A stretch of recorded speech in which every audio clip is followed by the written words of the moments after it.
ایک خاتون آتی ہے، اس نے کہا حضور میرے لیے دعا کیجئے کہ میں جنت میں جاؤں. تو فرمایا بوڑھی عورتیں تو جنت میں نہیں جائیں گی. تو ظاہر ہے کہ یہ بات تو اس پر بڑی شاک گزری، پریشان ہو گئی، تو اس نے رونا شروع کر دیا. تو فرمایا نہیں بوڑھی عورتیں جنت میں نہیں جائیں گی. خاصی پریشان ہوئی تو حضور نے مسکرا کے کہا جو بھی جائیں گی جوان ہو کے جائیں گے. جنت میں بڑھاپا نہیں ہوگا. 33 سال کی عمر کا ہر شخص ہوگا، مرد بھی اور عورت. جردن مردن، داڑھی بھی نہیں ہوگی، مونچھیں بھی نہیں ہوں گی. اور صرف انبیاء علیہ السلام کی کچھ ذوات ہیں اعزاز کے طور پہ جن کی داڑیاں ہوں گی، باقی جردن مردن فرمایا گیا ہے. 33 سال کا عنفوان شباب، جوانیاں، تو بوڑھا کوئی بھی نہیں ہوگا. تو کہا کہ بوڑھی عورتیں تو جنت میں نہیں جائیں گی. اس طرح ایک شخص آیا، اس نے کہا جناب میں نے سفر پہ جانا ہے اور مجھے کوئی اونٹ عطا کر دیجیے. فرمایا میں تو اونٹ کا بچہ دوں گا. اس نے کہا حضور میں نے بچے کو کیا کرنا ہے، نہ بوجھ اٹھا سکے نہ سوار اس کے اوپر ہوا جا سکے. کہا میں تو بھائی بچہ ہی دوں گا. اس نے کہا حضور مجھے کوئی اونٹ دے دیجیے، میری ضرورت ہے. فرمایا میں تو بچہ ہی دوں گا. تو وہ بڑا پریشان ہوا. فرمایا مجھے بتا کوئی اونٹ ایسا ہے جو کسی اونٹ کا بچہ نہ ہو. تو یہ سچ بھی ہے اور مزہ بھی ہے. ایک صحابی تھے، وہ حضور علیہ الصلوۃ والسلام کے لیے دیہات کی چیزیں لایا کرتے تھے. وہ ہوتا نا ہمارے بھی دیہاتی دوست آتے ہیں، گڑ لے آتے ہیں، کوئی ساگ پات لے آتے ہیں. تو اس زمانے میں جو بھی دیہاتی چیزیں تھیں، تو وہ بدو تھا کسی دیہات کا، تو دیہات کی کوئی چیزیں لے آیا کرتا تھا اور پھر حضور اس کو شہر کی چیزیں دیا کرتے تھے. اللہ اکبر. اور وہ گھاس لا کے شہر میں بیچتا تھا. تو ایک دن وہ بازار میں گھاس رکھ کے بیچ رہا تھا. حضور علیہ السلام چپکے سے پیچھے سے گئے اور اس کی آنکھوں پر ہاتھ رکھ دیا. اس کو ہماری زبان میں کہتے ہیں کولی بھرنا. کیا کہتے ہیں؟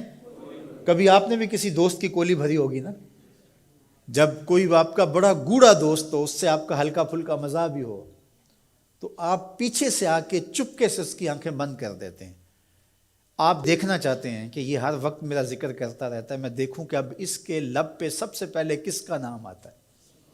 ایسا ہی ہوتا ہے نا کہ بندہ پوچھتا ہے کہ کس نے میری آنکھوں پہ ہاتھ رکھے ہیں، اور انسان کے دماغ میں پہلے وہ نام آتے ہیں جن سے وہ بڑی محبت کرتا ہے. تو کولی بھرنے کا مقصد ہی یہ ہوتا ہے کہ میں دیکھوں کہ میرا نام کس نمبر پہ آتا ہے، اور اس کی کوشش ہوتی ہے کہ میں پہلی مرتبہ ہی بوجھ لوں. اللہ اکبر. تو حضور نے آ کے کولی بھر لی.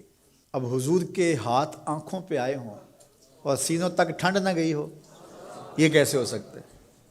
تو حضور نے کولی بھر لی، لیکن حضور اس کی آنکھیں دبا رہے ہیں اور وہ بولتا ہی نہیں ہے. وہ بولتا ہی نہیں ہے. اور میں کہتا ہوں اس نے کبھی بھی نہیں بولنا تھا. سفنے دے وچ ماہی ملیا، سفنے دے وچ ماہی ملیا تے گل وچ پا لیاں باواں. سفنے دے وچ ماہی ملیا تے گل وچ پا لیاں باواں. ڈر دی ماری اکھ نہ کھولا متیں پھر وچھڑ نہ جاواں. حضور آنکھیں دبا رہے ہیں، وہ آنکھیں نہیں کھولتا، بلکہ اس نے کیا کیا، اپنی کمر کو پیچھے کر کے حضور کے سینے سے جوڑ کے رگڑنا شروع کر دیا. پھر حضور خود ہی بولے. فرمایا اس غلام کو کون خریدے گا؟ اس نے کہا حضور مجھے کس نے خریدنا ہے، میں تو بہت سستا ہوں. تو میرے حضور نے فرمایا تو بہت مہنگا ہے، تو بہت مہنگا ہے. فرمایا کرتے تھے یہ ہمارا دیہات ہے، ہم اس کے شہر ہیں.